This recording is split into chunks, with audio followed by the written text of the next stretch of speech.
Samburu WomenTrust is an Indigenous women human rights organization which champion the rights of Indigenous women and girls in the northern part of Kenya. And one of the challenges that we are experiencing as women human rights defender and also as an organization which addresses issues of women and girls is that there are silent, harmful cultural practices which mostly are hidden within the culture, and mostly it is difficult to address it.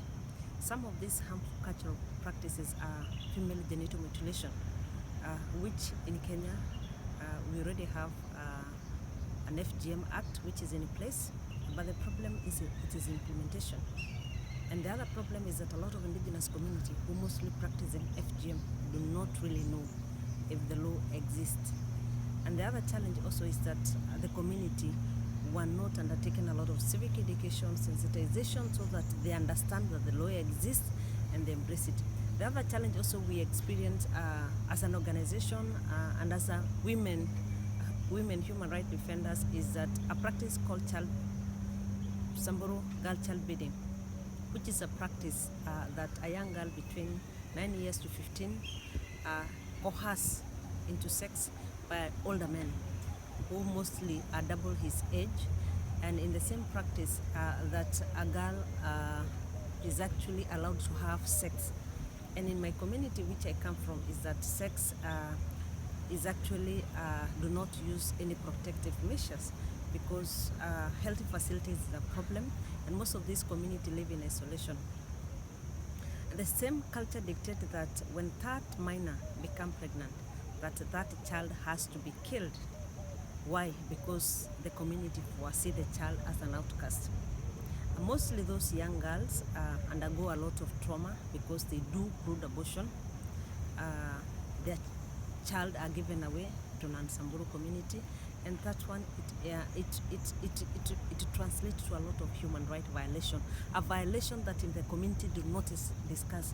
A violation that the culture accept it, and a culture do not want issues on women to be discussed. And in a culture that young girls or women do not discuss issues on sex openly because it's a taboo.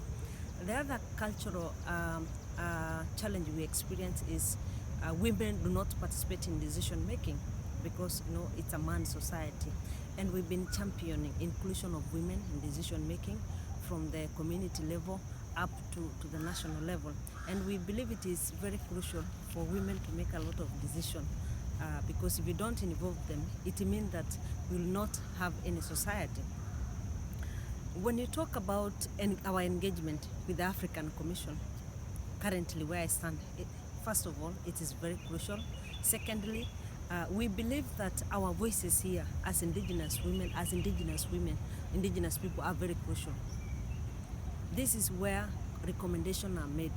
This is where the commissioners push the state to implement and rectify certain laws that we think that are not friendly to us.